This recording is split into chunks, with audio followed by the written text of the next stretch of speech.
ડેડિયાપાડાના ધારાસભ્ય ચૈતર વસાવા આખરે 49 દિવસના જેલવાસ બાદ આજે તેમને જામીન ઉપર મુક્તિ મળી છે। તો ડેડિયાપાડાના ધારાસભ્ય ચૈતર વસાવાને આજે જ્યારે જેલવાસ બાદ મુક્તિ મળી ત્યારે તેમના સમર્થકો ત્યાં મોટી સંખ્યામાં ત્યાં ઉમટી પડ્યા હતા। તેમના દ્વારા સ્વાગત કરવામાં આવ્યું અને આ સમયે ખાસ કરીને જે આપના નેતા છે તેઓ પણ આજે ત્યાં ઉપસ્થિત રહ્યા હતા અને આ સમયે પોલીસનો પણ ચુસ્ત બંદોબસ્ત રાખવામાં આવ્યો હતો।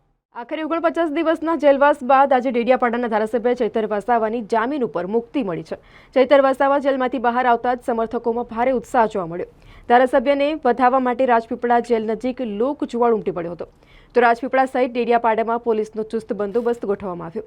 પત્ની વર્ષાબેન, આપ નેતા ઈસુદાન ગઢવી, ગોપાલ ઇટાલિયા તેમજ મનોજ સોરઠિયા ચૈતર વસાવાને લેવા માટે પહોંચ્યા હતા। તો ભરપૂર નારેબાજીની સાથે સમર્થકોને ચૈતર વસાવાને વધાવ્યા હતા। સમર્થકોમાં દિવાળી જેવો માહોલ જોવા મળ્યો હતો। भाई तुम आगे बढ़ो, हम तुम्हारे साथ हैं। चैतर भाई तुम आगे बढ़ो, हम तुम्हारे साथ हैं। भाई तुम आगे बढ़ो, हम तुम्हारे साथ हैं। चैतर भाई तुम आगे बढ़ो, हम तुम्हारे साथ हैं। भाई तुम आगे बढ़ो, हम तुम्हारे साथ हैं। चैतर भाई तुम आगे बढ़ो, हम तुम्हारे साथ हैं। चैतर भाई तुम आगे बढ़ो, हम तुम्हारे साथ हैं। चैतर भाई तुम आगे बढ़ो, हम तुम्हारे साथ।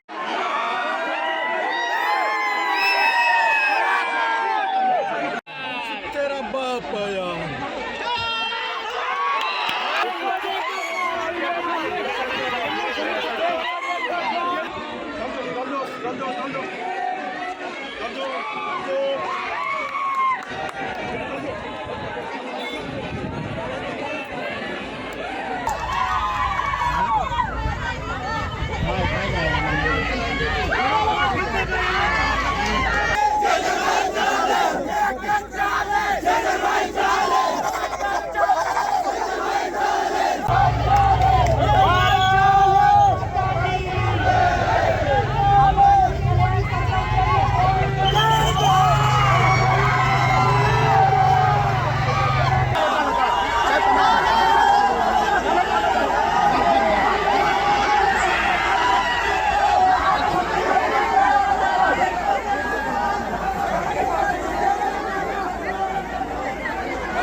મને અને મારા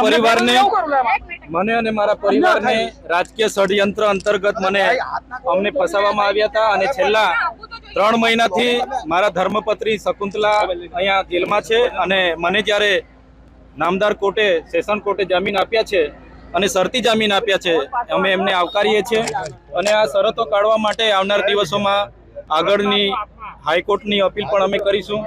સાથે સાથે ગુજરાતની પ્રજા માટે અમે બોલીએ છીએ, આદિવાસી સમાજ માટે અમે બોલીએ છીએ।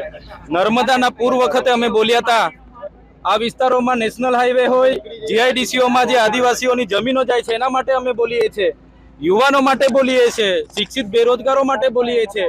જે આ ભાજપ સરકારને ગમતું નથી અને એના માટે આ ભાજપ સરકાર ખોટા ષડયંત્ર બનાવીને અમને ફસાવી રહેલા છે। જે જંગલ ફોરેસ્ટના અધિકારીઓએ મારા પર ફરિયાદ કરી છે એમને ખબર હોવી જોઈએ, આદિવાસી આદિ અનાદિકાળથી આ જંગલમાં વસનારો આદિવાસી છે। આ જળ જંગલ જમીન આદિવાસીઓની છે। વન અધિકાર અધિનિયમ 2006 અંતર્ગત અમને દાવા હક મળ્યા છે, જે જમીનો અમે ખેડીએ છીએ અને આવનાર દિવસોમાં પણ જેને જમીન અધિકાર સનદ નથી મળ્યા એના માટે પણ અમે લડીશું। એટલે અમે ક્યારે ભાજપ સરકારથી ડરવાના નથી, ભલે અમને જેલ કરી છે પણ વધારે તાકાતથી અમે ભાજપ સામે લડવાના છે।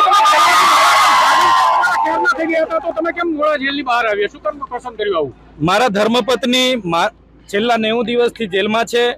અમે સાથે આવવાના હતા પરંતુ સંજોગો વસાત અને એમનો આગ્રહ હતો કે વિધાનસભાનું સત્ર ચાલુ થઈ ગયેલું છે અને લોકોના પ્રશ્નો તમારે ઉઠાવવાના છે, એમના આગ્રહને માન રાખીને હું વિધાનસભાના સત્રના લીધે આજે જેલથી બહાર આવેલો છું અને આવનાર દિવસમાં ગુજરાતની પ્રજા હોય કે આદિવાસી સમાજ હોય એમના માટે અમે વિધાનસભામાં પણ લડીશું અને અવાજ બુલંદ કરીશું।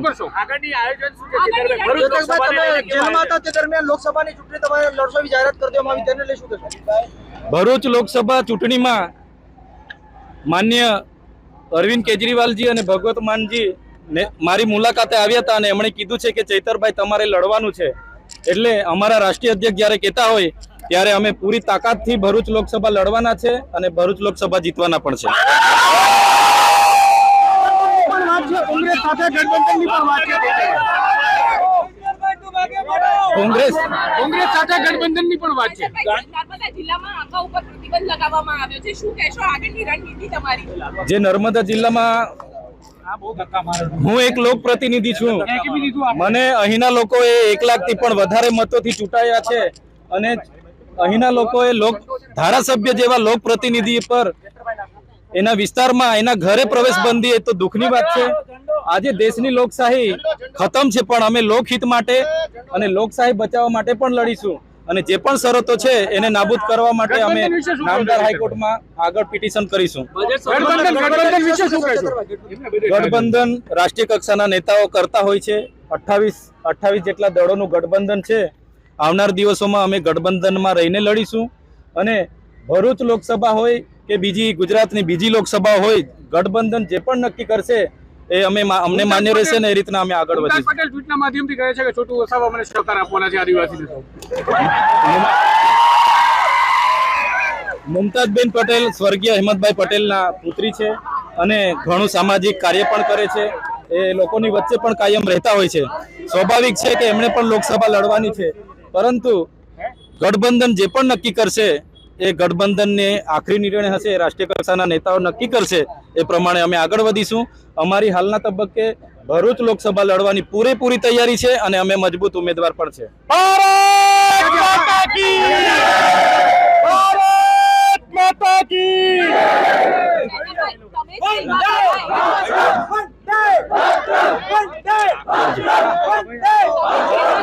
પછી 4 ધારાસભ્યોએ રાજીનામું આપી દીધું છે, જેમાંથી 2 કોંગ્રેસના, 1 આમ આદમી પાર્ટીનું ને 1 અપક્ષનું છે અને એવું પણ કહેવાય રહ્યું છે કે ચૈતર વસાવા પણ જે દબાણ છે એ દબાણ સહન કરી શકશે.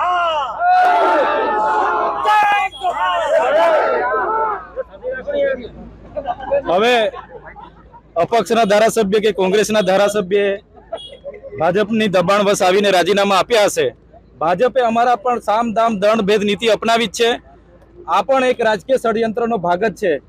પણ ચૈતરભાઈ વસાવા આદિવાસી સમાજમાંથી આવે છે, જે સમાજે અંગ્રેજોને પણ અહીંયા હંપાવ્યા હતા. બિરસા મુંડાના અમે વંશજો છે.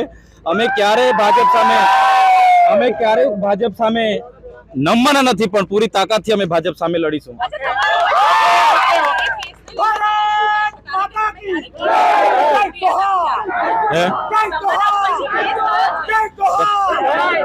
જે કેસ થયો છે તે બાબતે આપણે કોઈ દિવસ પ્રતિક્રિયા નથી આપી. શું કહેશો અત્યારે તમે? આ ફોરેસ્ટના વિભાગે 4 દિવસ પછી મારા પર ફરિયાદ કરી છે. હજુ એ ફરિયાદમાં કોઈ તથ્ય નથી કે કોઈ પુરાવા નથી. પોલીસે એક ઉપજાવી કાઢેલી વાર્તા છે.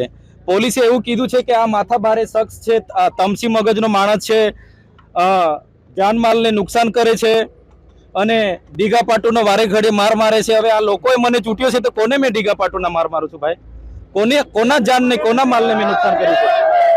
એટલે કોઈના જાન માલને અમે નુકસાન નથી કર્યું કે અમે માથાભારે માણસ પણ નથી. અમારે જો માથાભારે માણસ બનવું હોય તો આ વિસ્તારમાં જંગલ ખાતું તો શું પોલીસની બી તાકાત નથી કે પ્રવેશ કરી શકે?